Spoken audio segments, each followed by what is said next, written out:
친위 대장 애굽 사람 보디발이 그를 그리로 데려간 이스마엘 사람의 손에서 요셉을 사니라. 여호와께서 요셉과 함께 하심으로 그가 형통한 자가 되어 그의 주인 애굽 사람의 집에 있으니 그의 주인이 여호와께서 그와 함께 하심을 보며 또 여호와께서 그의 범사에 형통하게 하심을 보았더라. 요셉이 그의 주인에게 은혜를 입어 섬김에 그가 요셉을 가정 총무로 삼고 자기의 소유를 다 그의 손에 유탁하니 그가 요셉에게 자기의 집과 그의 모든 소유물을 주관하게 한 때부터 여호와께서 요셉을 위하여 그 애굽 사람의 집에 복을 내리심으로 여호와의 복이 그의 집과 밭에 있는 모든 소유에 미친지라. 주인이 그의 소유를 다 요셉의 손에 유탁하고 자기가 먹는 음식 외에는 간섭하지 아니하였더라. 요셉은 용모가 빼어나고 아름다웠더라. 아멘. 성경은 여러 저자가 있습니다. 우리가 통독을 지금 이제 11번째 공식적으로 하고 있지만은 일관된 메시지가 있습니다. 우리가 작년에 히브리어도 아이들과 함께 배웠지만은 단어 하나하나 글자가 모든 초점이 예수 그리스도에게 맞춰져 있다라는 것입니다. 그리고 그 예수 그리스도의 십자가의 길을 통과하지 않고서는 절대 하나님께 나아갈 수 없다라는 것을 우리는 히브리 글자를 통해서 또 계속해서 통독을 하면서 구속사적인 관점으로 성경을 읽어오고 있습니다. 저는 이것이 하나님의 놀라운 신비라고 생각합니다. 이런 놀라운 신비를 알아간다라는 것이 기쁨입니다. 그리고 우리에게 복입니다. 이것이 구원이기 때문에 그렇습니다. 이것이 영생이기 때문에 그렇습니다. 창세 전부터 이 구원의 놀라운 일들이 이루어졌습니다. 믿으십니까? 그런데 그 구원의 일들이 구체적으로 아담이 범죄한 이후부터 우리 눈에 보기에는 드러나기 시작합니다. 그게 여자의 후손을 통하여서 창세기 3장 15절인 원시복음을 통하여서 나타난 구원의 소식입니다. 그리고 아브라함을 갈대아 우르에서 불러내어서 가나안 땅으로 그 여정 속으로 그 구속의 그림을 나타내 보이고 있고 모세를 통하여서 더 분명하게 구원의 그림을 보여주고 있는 것입니다. 오늘 제가 본문을 요셉의 얘기를 통해서 새 첫 신년 예배를 열고자 합니다. 왜냐하면 여기에는 분명한 하나님의 구속의 메시지, 구원의 메시지가 들어있기 때문에 그렇습니다. 하나님이 꿈을 받고 애굽에 내려가서 총리가 되고 온 세상을 기근으로부터 살려내는 이 얘기가 예표적으로 마치 예수님께서 하나님께서 사랑하는 독생자를 이 땅에 기근에 처한 이 땅에 보내심으로 말미암아 그리고 사람들에게 팔려가서 결국은 자기 백성을 살려내는 이야기와 아주 유비되어 있다라는 것을 우리는 보게 됩니다. 성경이 늘 말하고 싶어하는 것은 그렇습니다. 하나님의 아들인 예수 그리스도가 십자가를 통하여서 우리를 구원하셨다라는 사실입니다. 이거 외에는 다른 얘기가 할 것이 없습니다. 그래서 이 사실을 어떻게 우리가 인지하고 깨닫느냐에 따라서 우리의 삶이 달라진다라는 것을 성경은 계속해서 얘기하고 있는 것입니다. 오늘 요셉을 통하여서 하나님께서 함께 하심이 무엇인지, 특별히 형통이 무엇인지, 그걸 통해서 구원이 어떻게 이루어지는지를 함께 경험하고 느끼고 또 적용하게 되길 바랍니다. 요셉의 얘기는 우리 아이들도 너무나 잘 아는 얘기니까 요셉의 얘기를 통해서 이스라엘이 자손들이 애굽으로 가게 된 배경을 알게 되죠. 꽤 넉넉한 집안의 자녀로서 아버지의 사랑을 한 몸에 받았던 요셉. 그랬던 그가 형들에 의해서 삶의 굴곡된 여정이 시작이 됩니다. 그의 삶을 한마디로 표현하라면 뭐라 할까? 그것을 아마 시편 115편에서 아주 자세하게 한마디로 그냥 요약을 해놓은 것 같아요. 대신 눌러주세요. 이게 안 되네요. 갑자기 이게. 되네요. 이제 10편 105편 17절에서 19절 말씀입니다. 한번 같이 읽을까요? 시작. 그가 한 사람을 앞서 보내셨으며 요셉이 종으로 팔렸도다. 그의 발은 착고를 차고 그의 몸은 쇠사슬에 매었으니 곧 여호와의 말씀이 응할 때까지라. 그의 말씀이 그를 단련하였도다. 요셉을 한마디로 표현한 시편의 그 시인 것 같습니다. 시편 저자는 하나님의 큰 그림을 보았던 것 같습니다. 아마 얘기를 듣고 알 수 있었던 것이죠. 겉으로는 형들이 요셉을 미워해서 팔았고, 그리고 또 왕따처럼 죽을 고비를 넘기면서 젊은 나이에 노예로 팔려갑니다.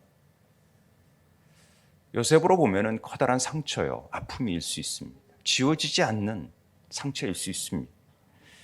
그러나 실제로 하나님은 요셉을 통하여서 분명한 사명이 있었고 그 사명을 통하여서 파견했다라는 것을 나중에 우리는 알게 됩니다. 처음 요셉 자신이 이 사실을 알 리 있었을까요? 전혀 몰랐을 것입니다. 그래서 그 신분은 비천한 노예였고 그의 삶이 너무나도 공고했다라는 것은 그의 발에 착고가 차지고 그의 몸에 쇠사슬에 매었다라는 그 단어 속에서 여실히 드러납니다.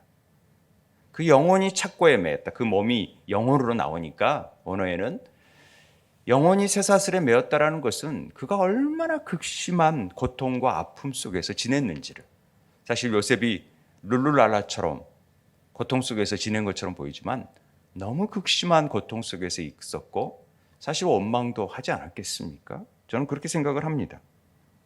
그런데 이걸 볼 때 예수님께서도 종의 몸을 입고 노예처럼 이 땅에 오셔서 침뱉침을 당하고 매맞고 모욕을 당했다라는 사실을 기억한다면 조금 더 이해가 더 쉬울 거라고 생각을 합니다. 그런데 요셉을 애굽에 앞서 보낸 이가 누구였는지를 아는 게 참 중요합니다. 누구라고요? 누굴 보내셨다고요? 누가 누구를 보내요?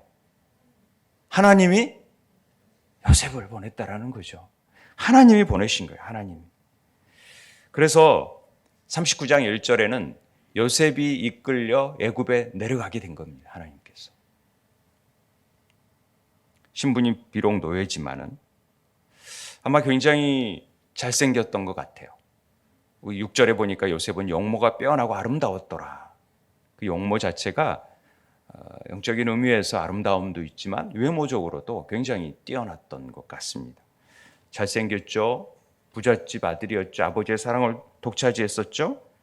부러울 것 하나 없는 자가 어느 날 갑자기 강력한 힘의 제국이었던 애굽의 한 권력층의 노예로 팔려가게 되는 운명에 처한 것입니다. 우리가 볼 때는 세상 사람들이 얘기할 때 참 기구한 팔자다 이렇게 말할 수 있지 않겠습니까? 그리고 노예 삶을 본격적으로 시작하게 됩니다. 당당했던 부잣집 도련님 같은 자가 어느 날 갑자기 추락하는 것은 날개가 없다 할 정도로 깊게 추락해 가는 것입니다. 도무지 앞날을 장담 못하는 노예, 평생 노예로 살아가야 될 그런 존재로 되어버린 것입니다. 그저 유한이 되는 것은 구덩이에서 죽을 뻔했었는데 살아났다라는 것, 그리고 지금 살고 있다라는 것, 그거 하나가 조금이라도 유한이 됐을지 모르겠습니다.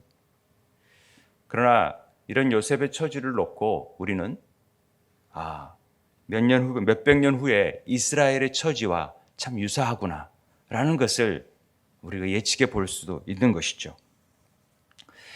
요셉을 말할 때 떠오르는 단어 하나가 형통입니다. 그래서 오늘 형통의 축복이라는 제목을 적었는데 요셉의 꿈만큼이나 오해되는 표현이 이 형통이라는 말이라는 것을 우리는 잘 압니다. 오늘 2절 3절에 보면은 여호와께서 요셉과 함께 하심으로 그가 형통한 자가 되었다. 그리고 그의 주인이 여호와께서 그와 함께 하심을 보며 또 여호와께서 그의 범사에 형통하게 하심을 보았다. 와. 형통의 이유는 뭐냐면요. 여호와께서 함께 하셨다는 거예요. 함께 하시니까 형통했다라는 겁니다. 잘 보세요. 그런데 이 여호와께서 함께 하셨다라는 표현은 창세기에만 나오는 굉장히 독특한 표현입니다.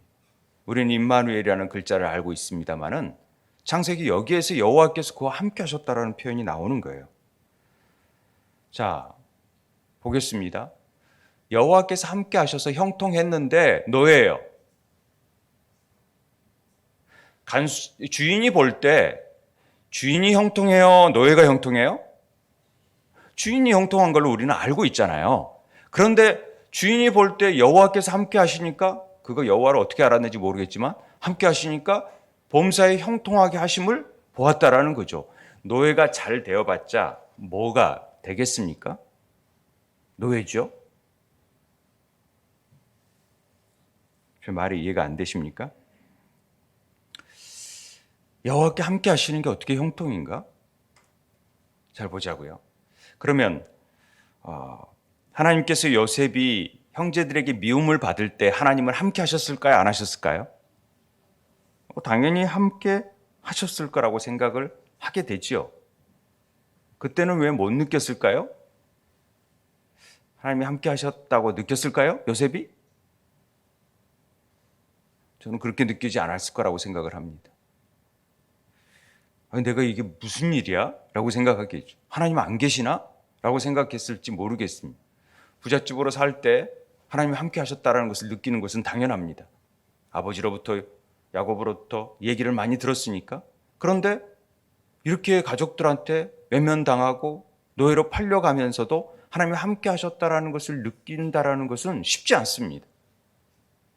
저는 요셉이 그걸 느끼지 못했을 거라고 생각을 합니다. 어찌 됐든 우리가 보통 하나님을 믿지 않을 때 그냥 그럭저럭한 지지부진한 인생을 살면서 그렇게 살다가 하나님을 만났어요. 하나님을 만나서 살면서 늘 듣는 말이 뭐냐면은 모든 일이 이제 잘 될 거야. 넌 형통할 거야.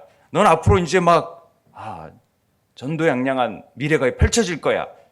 그런 얘기 들어보셨어요? 안 들어보셨어요? 우리 모두가 다 그런 얘기는 들어봤어요. 예수 믿으면 잘 돼. 너 이게 예수 믿어야 돼. 그렇게 교회 오신 분들이 꽤 돼요. 그렇습니다.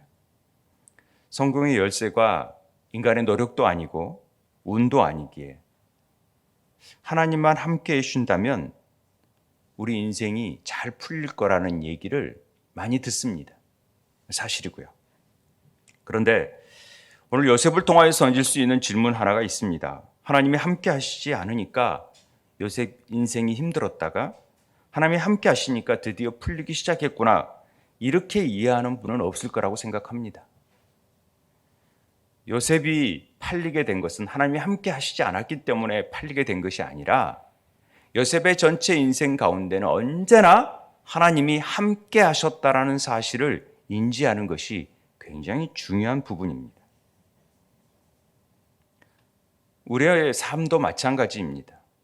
내 삶이 때로는 노예 같고 다른 사람에 비해서 너무나도 안 좋은 상황으로 이끌어가는 것처럼 보일지 몰라도 그 상황이 하나님이 안 계셔서 그런 게 아니라 오히려 하나님이 함께 하심으로 그런 일들이 이루어져 있다는 것을 깨닫는 것이 굉장한 지혜입니다. 그리고 믿음입니다. 절망적이지만 놀라운 하나님의 거룩한 뜻이 우리 안에 숨겨져 있다는 것을 아십니까? 욥의 고난을 통하여서 하나님이 그런 뜻이 있다는 것을 끊임없이 알려주셨습니다. 욥만 그럴까요? 아니, 우리의 삶 자체도 그러하다라고 말씀하시는 것입니다. 요셉 자신이 알 수 없던 꿈을 꾸었고 그런 모든 일들이 하나님이 하신 일이지요. 형제들이 그를 죽이려고 했을 때 별로 착하지도 않던 루벤이 나타나서 그를 살려보려고 한 것도 그리고 마침 그때 미디안 상인들이 이스마엘 사람들이 지나가면서 발견하고 그들에게 팔려간 것도 하나님의 적절한 타이밍과 상황 속에서 우연히 일어난 일이 아닌 하나님의 계획에 의해서 이루어져 있다는 것을 아십니까? 그러면 여러분의 삶 자체도 한 걸음 한 걸음이 지금은 전혀 예기치 못하고 이해할 수 없는 상황인지 모르지만은 그것이 하나님의 계획이라는 것을 아십니까? 이게 중요한 일입니다. 그래서 우리가 하나님과 잘 될 때만 하나님이 나와 함께 하시는 것 같고 내 삶이 좀 흐트러지고 엉망으로 되어지고 깊은 수렁과 우겨쌈을 당하게 되면은 하나님이 안 계시는 것처럼 느껴서는 안 된다라는 것입니다. 기가 막힌 상황 속에서도 하나님이 함께 하심을 느낄 수 있어야 된다라는 것입니다. 그런데 이걸 느끼기가 참 어렵습니다. 코로나로 인하여서 삶이 파탄되고 사업이 망하고 어려운 일들이 생겼을 때 그것을 하나님의 놀라운 계획이 내게 있구나라고 아멘으로 받아들인다라는 것이 쉽지 않습니다. 여러분 그게 그냥 믿음으로 목사가 그렇게 얘기한다고 아멘 정말 하나님 그렇게 믿습니다라고 여겨지는 사람들이 드물다라는 것이죠. 그러나 그걸 느끼는 사람들이 있습니다. 그러기에 믿음으로 나아갈 수 있는 것이죠. 창세기 39장은 이 부분을 굉장히 강조하면서 여호와라는 말이 유독 9번이나 등장하게 됩니다. 구원의 하나님으로 등장하는 게 아니라 여호와로, 구속의 하나님으로 등장하게 되는 거죠. 그래서 하나님은 이때부터 함께 하셨다라는 게 아니라 요셉의 삶 가운데에서 요셉을 더하다라는 뜻이잖아요.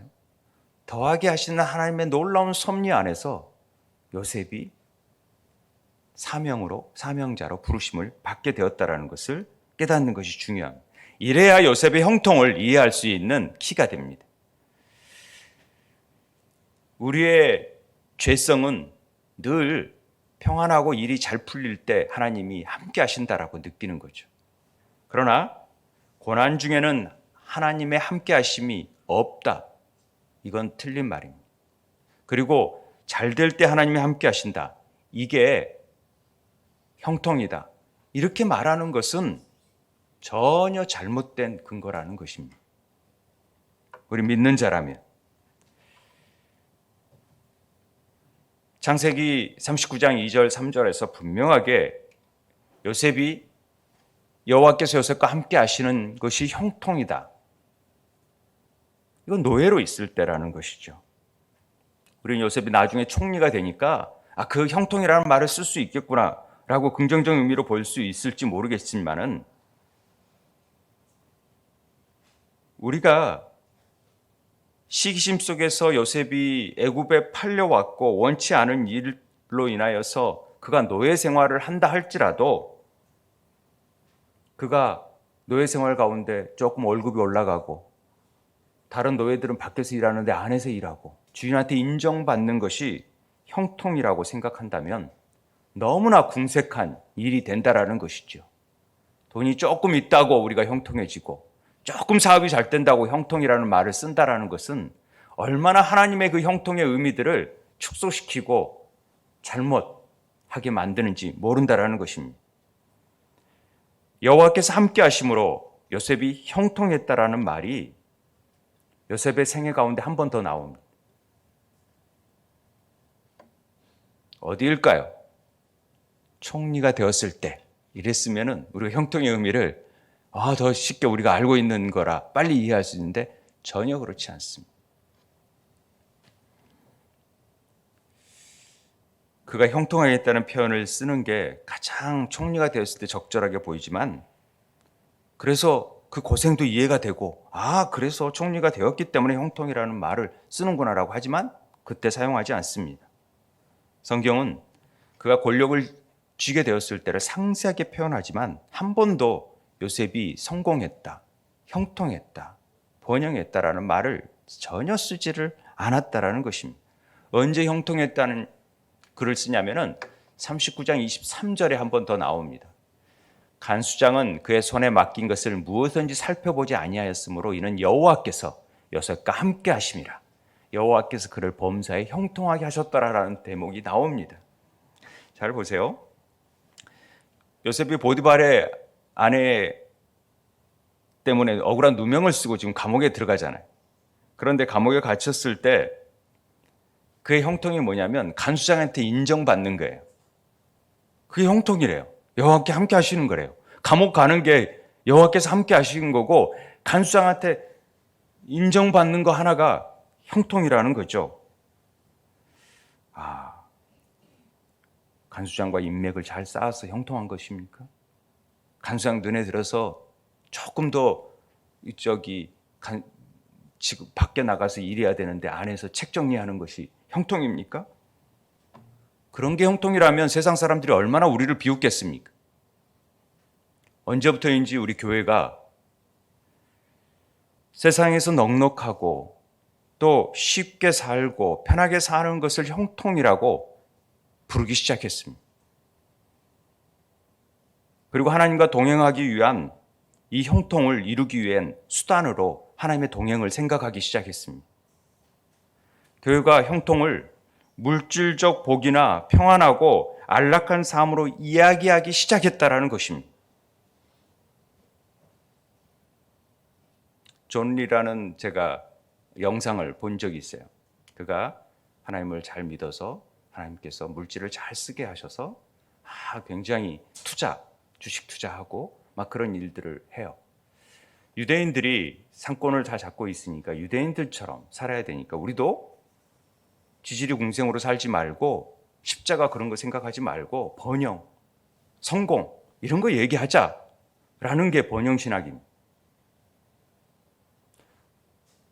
조엘 오스틴을 중심으로 긍정의 힘, 로버트 슐러를 통해서 그 전에 우리에게 굉장한 영향을 미쳤습니다. 그게 삼중 축복으로 이어졌고 그런데 그 부분에는 치명적인 약점이 있습니다. 모든 주권이 하나님께서 왔다라는 그 부분에 대한 인정보다도 자기 힘으로 뭔가를 할 수 있다라는 묘한 사단의 전략이 감추어져 있다라고 저는 생각합니다. 제가 부자가 되지 말자는 것도 아니고 기독교인은 궁색하게 살자라는 뜻도 전혀 아닙니다. 얼마든지 잘 살 수 있지만은 모든 물질의 근원을 누구로부터 왔고 창조적인 사명을 가지고 있다는 것을 깨닫지 못하면 그게 훈련되어 있지 않으면은 굉장히 로버트 슐러 같은 목사님 자체도 수종교회가 그렇게 화려한 건물을 지어놓고 제가 미국에 가봤었지만은 그 건물 너무나도 좋아서 이런 건물 참 여기서 예배드리면 얼마나 멋질까. 그게 팔려지잖아요. 교회가 지금은 아닙니다. 자녀가 팔아버렸어요. 그리고 다 실패했다고 고백하는 거예요.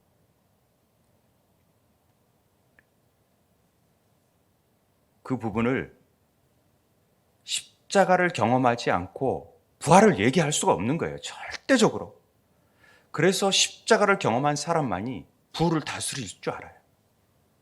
내 것이 아니라는 것을 절실하게 깨달을 줄 안다라는 거죠. 하나님 그런 훈련 과정을 통하여서 형통은 애굽의 총리가 되었다라는 것을 형통이라고 얘기하지 않아요. 진짜 형통은 그를 통하여서 먼저 보내셔서 구원을 이루고자 하는 하나님의 계획이 있다라는 것이 형통 가운데 있다라는 것입니다. 그래서 형통을 통해서 두 가지 것들을 하나님께서 알려주시는 것 같아요.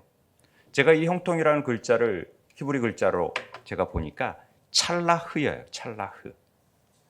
찰라흐라는 말은 우리가 히브리어를 좀 배운 사람들이 있기 때문에 좀 그렇겠지만은 짜데 라메드 헤라는 말은 겸손한 종, 그 다음에 라메드는 가르치다, 헤는 계시 성령이에요. 그러니까 말씀이 성령 안에서 말씀으로 철저히 낮아지고 겸손해지는 모양이 찰라흐라는 글자 안에 담겨져 있는 뜻이에요.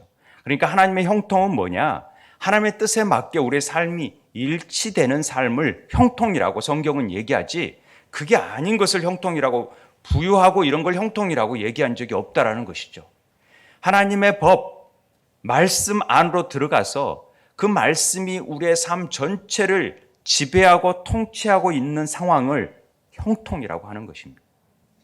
아무리 고난에 있더라도, 욥처럼 고난에 있더라도 그 삶은 형통한 삶이 되어질 수 있어요. 왜? 그가 앞으로 나아가서 하나님을 뵙고 하나님을 알게 되니까. 이게 아주 중요합니다. 그래서 찰라흐, 이 형통이라는 것은 편안하고 잘 사는 게 아니라 하나님 뜻에 순종함으로 하나님과 계획과 뜻이 이루어지는 것을 말하는 것입니다.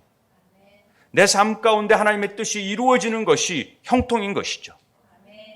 여러분, 형통의 삶을 살고 계십니까? 요셉이 애굽 총리가 되든 옥에 갇히든 이 모든 일이 아브라함의 자손으로 하나님으로 하여금 큰 민족을 이루게 하시는 그 구속의 과정 속에서 있다라는 것을 볼 줄 알아야 된다라는 것이죠. 하나님께서 요셉에게 그 언약을 심어 놓으셨어요. 그리고 그 언약 때문에 하나님은 요셉을 이끌어가고 있다라는 것입니다. 요셉 이야기의 절정은 요셉이 총리가 되었다든지 잘 먹고 잘 살게 되었다든지가 아니라 그를 통하여서 애굽뿐만 아니라 이스라엘 백성이 구원받는 얘기를 말하고 있는 것입니다. 그래서 창세기 45장에 보면 하나님이 큰 구원으로 당신들의 생명을 보존하고 당신들의 후손을 세상에 두시려고 나를 당신들보다 먼저 보냈다라는 것을 인지하는 것이죠. 여기에 우리의 소명이 있어야 됩니다. 이 부분을 이루어가는 일이 형통의 삶이라는 것입니다. 저는 우리 세움교회에게 분명한 사명을 주시고 그 사명을 이루어 갔을 때 하나님께서 우리와 함께 하시고 그것이 형통이다 라고 말씀하시는 메시지를 듣게 되길 바랍니다. 미천한 자리에 있던 자가 꿈 하나 해석 잘해가지고 정말 세상에서 가장 높은 자리에 오를 수 있는 그런 인생 역전 드라마를 얘기하는 것이 요셉의 얘기가 아니라는 것을 가르쳐 줘야 됩니다. 성공담이 아니라 하나님의 구원의 얘기가 구속의 얘기를 이렇게 펼치고 있다는 것을 설명하기 위해서 요셉이 등장했다는 것을 안다면 여러분 삶이 잘 먹고 잘 살아는데 목적이 있는 게 아니라 여러분을 통하여서 하나님은 이웃을 구원하고 또 다른 사람들, 남편, 가족을 구원하고 아내를 구원하고 또 식구들을 구원하고 이 땅을 구원하기 위한 하나님의 계획이 있다는 사실을 잊지 않고 나아가는 것이 형통의 삶을 사는 길이라는 것을 깨닫게 됩니다. 환난 중에서도 요셉이 하나님과 동행함으로써 하나님께서는 요셉의 고난과 억울함을 낭비하지 않도록 만드셨습니다. 끝이 보이지 않은 터널을 지나가는 것 같고 마르지 않는 눈물 골짜기를 걷는 것 같아도 우리에게는 언제나 소망이 있습니다. 왜냐하면 하나님이 우리와 함께 하시고 우리를 구원하시기로 계획하셨고 우리를 통하여서 또 다른 사람들에게 그 사랑을 전하기를 원하시기 때문에 그렇습니다. 그래서 여호와의 말씀이 응할 때까지 그의 말씀으로 우리를 단련하는 일을 하는 것입니다. 정금같이 단련하는 것을 행하는 것입니다. 때로는 육신의 고통을 통해서 예기치 않는 병을 통해서 또 사업을 통하여서 우리를 계속해서 하나님의 말씀으로 우리를 단련하여서 하나님의 뜻을 이룰 자로 세워가는 것입니다. 이것이 형통한 삶이다 이렇게 말하는 것입니다.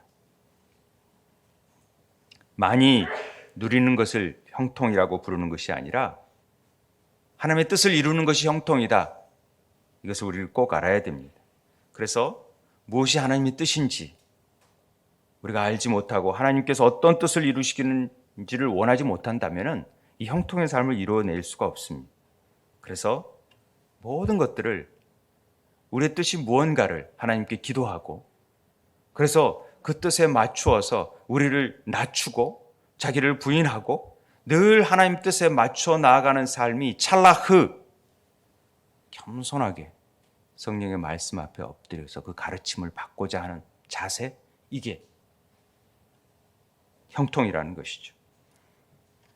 형통의 또 다른 관점 하나가 있습니다. 그것이 뭐냐면 바로 형통은 복을 받는 사람이 아니라 복을 주는 사람이라는 것이죠. 잘 보십시오. 주인 보디발은 여호와께서 그와 함께 하심과 형통하심을 보았다고 얘기합니다.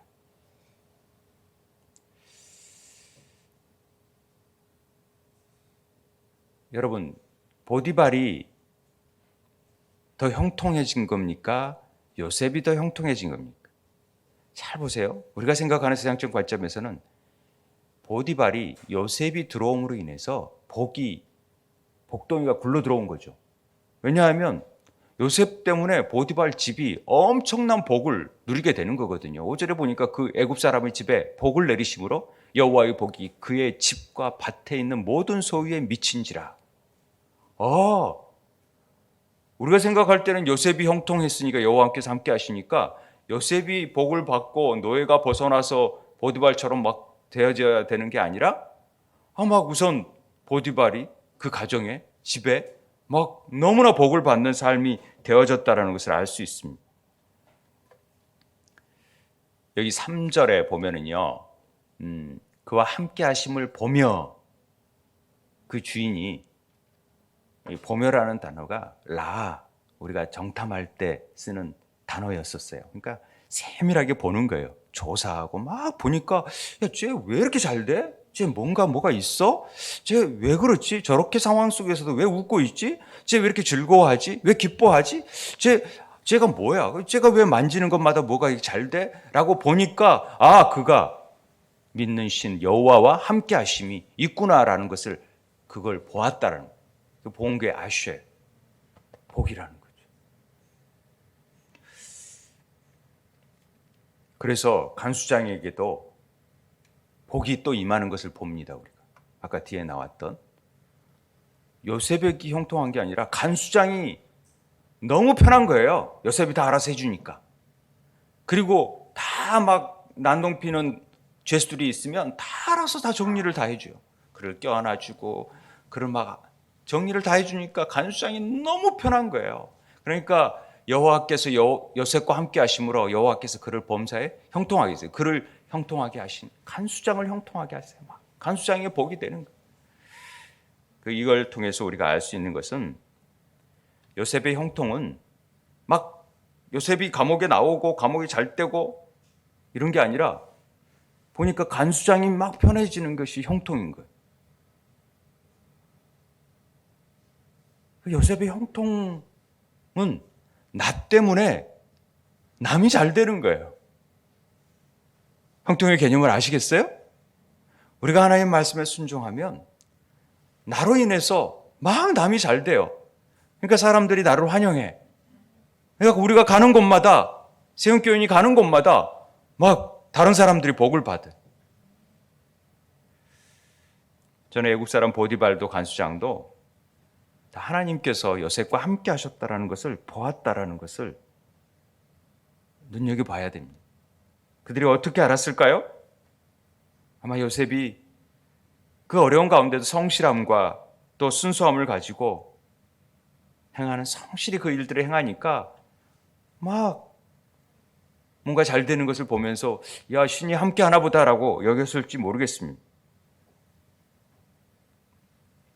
보디발의 재산이 얼마나 늘었는지 또 간수장의 삶이 어떻게 편했는지는 잘 우리가 알지 못하지만 뭔가 확실히 알 수 있는 것은 그들의 삶이 나아졌다는 것을 볼 수 있습니다. 형통이라는 것은 하나님의 말씀을 뜻에 순종하는 것뿐만 아니라 다른 사람에게도 뭔가 좋아지는 일이 생기는 거죠. 이게 성경이 말하는 형통의 모습입니다. 요셉이 어떤 집에 가면 그 집이 복을 받고 요셉이 감옥 가면 그 감옥이 사람들이 복을 받고 주변 사람들이 막 복을 받는 것을 보면서 결과적으로는 요셉으로 인해서 온 세상이 기근으로부터 구원해 내게 되잖아요. 저는 이게 창세기 49장 22절에 요셉은 무성한 가지 곧 샘 곁에 무성한 가지라 그 가지가 담을 넘었도다. 그러니까 요셉은 가지가 막 담을 넘어서 다른 사람들에게도 막 그걸 펼칠 수 있는 사람이 돼야 된다라는 거죠. 그래서 우리가 야곱의 축복이라는 노래를 성우 영신 예배 때 드리지 않았습니까? 그 축복이 여러분 삶에게 임해야 되는 것입니다. 나 때문에 내 가족이 복을 받는다? 뭐 사업이 잘 된다가 아니라 막 예수를 믿고 형통한 삶이 이어지는 거죠. 이것이 복이라는 거죠. 얼마나 놀라운 일입니까, 이게. 우리는 하늘 소망을 두고 살아가는 사람들입니다. 하나님의 다스림을 받으면서 사는 사람들입니다. 바로 이런 관점을 가지고서 때로는 어려움이 있더라도 인내하고 참고 견디고 고난 중에서도 낙담하지 아니하고 처연함을 보이고 그 가운데서도 더 베풀고 나누고 환난 중에서도 남들의 눈을 씻겨주는 그런 사람들의 모습 속에서 하나님의 모습이 보여질 거라고 저는 생각합니다. 아, 저 사람은 여호와께서 함께 하시는구나.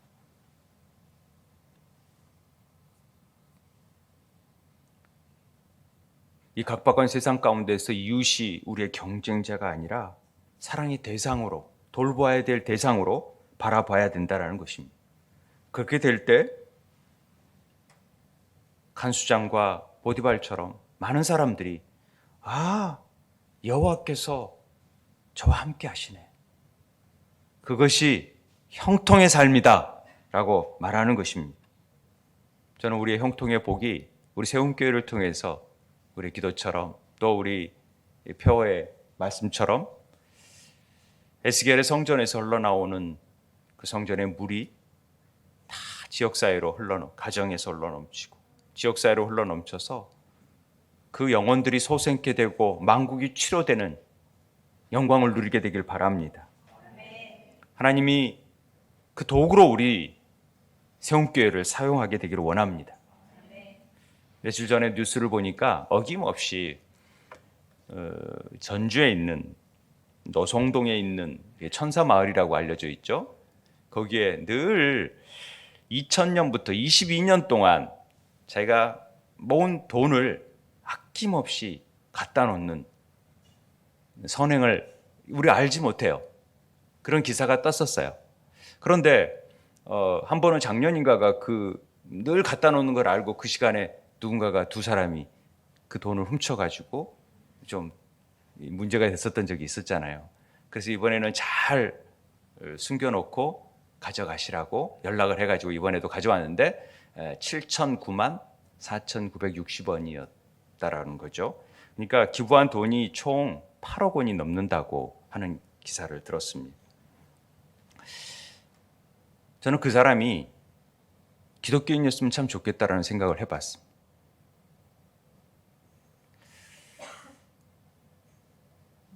그 바람이죠. 아닐 수도 있고.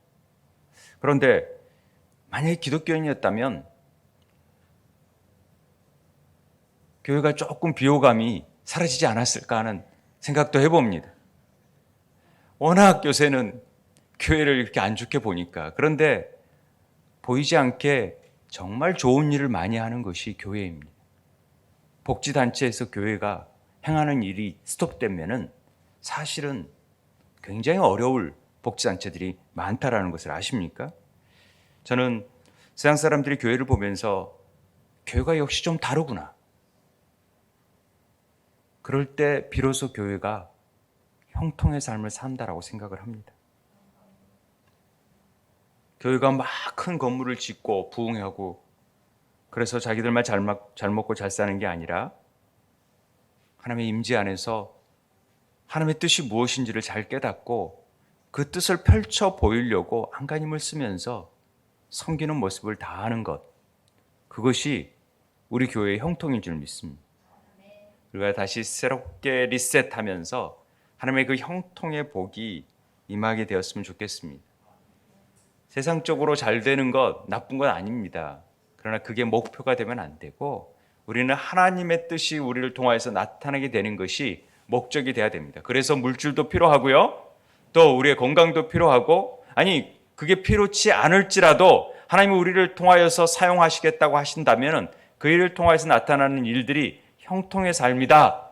그리고 하나님께서 칭찬받는 일이다. 라는 것을 잊지 않았으면 좋겠습니다. 전 세계가 팬데믹, 총체적인 난국에 시달리고 있습니다. 저마다 생계의 위협을 느끼고 있고요. 생존의 위협까지도 느끼고 있다고 합니다. 그 하루하루가 고단한 삶이 될 수밖에 없습니다. 저는 이 팬데믹이 어찌 보면 요셉처럼 기근이고 고통이고 또 고난이라고 생각을 합니다. 그래서 제가 송구영 신대 때 요셉의 지혜가 참 필요한 때다라는 표현을 했습니다마는 그러한 상황 가운데서도 하나님이 여전히 우리와 함께 하신다라는 사실을 우리 교인들이 잊지 않았으면 좋겠습니다. 요셉처럼 혼자 지금 애굽에 팔려가는 삶을 살고 있는 경우도 있을 것이고 애매하게 억울하게 그런 상황 속에 처해지는 사람도 있을 것이고 가족과 떨어져서 혼자 미래를 예측하기 어려운 암담한 현실에 놓여져 있는 경우도 있을 것입니다. 그러나 요셉은 혼자가 아니었습니다.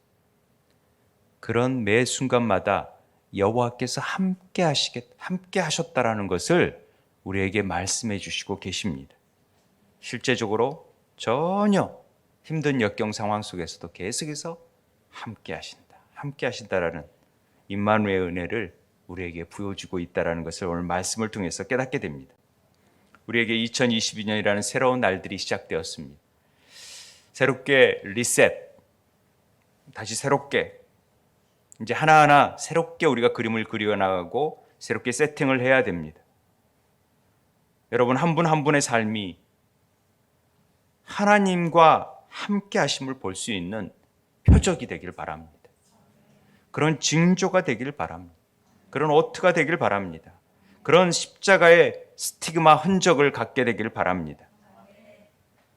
고난이라는 힘든 삶의 무게 속에서도 또 다른 요셉의 모습으로 살아가는 은혜가 있게 되길 바랍니다. 하나님께 함께 하심을 믿으십시오.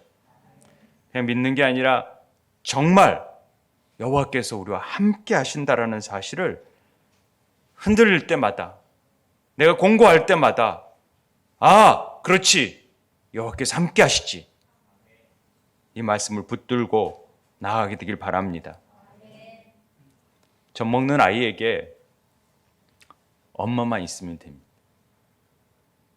죄송한 표현이지만 아빠도 별 소용이 없고요. 다른 사람 다 필요가 없습니다. 왜냐하면 요즘은 뭐 젖병이 있으니까 아빠도 필요하겠지만은 실제적으로 엄마만 있으면 됩니다. 그렇잖아요. 제일 중요한 하나님만 있으면 됩니다. 하나님이 함께 하신다는 것을 느낄 수만 있다면 그 여전히 우리를 의로운 오른팔로 붙잡아주고 계신다고 믿는다면 그리고 그 일이 우리의 고난이 우리를 통해서 더 큰 일을 행하시는 하나님의 구원의 놀라운 역사가 있다는 것을 깨닫는다면 오늘도 우리가 힘있게 올 한 해가 형통의 축복을 누리면서 하나님의 뜻이 내 안에서 이루어지기를 소망하면서 나아가는 걸음걸이가 되기를 주의 이름으로 축원드립니다. 우리 함께 기도했으면 좋겠습니다.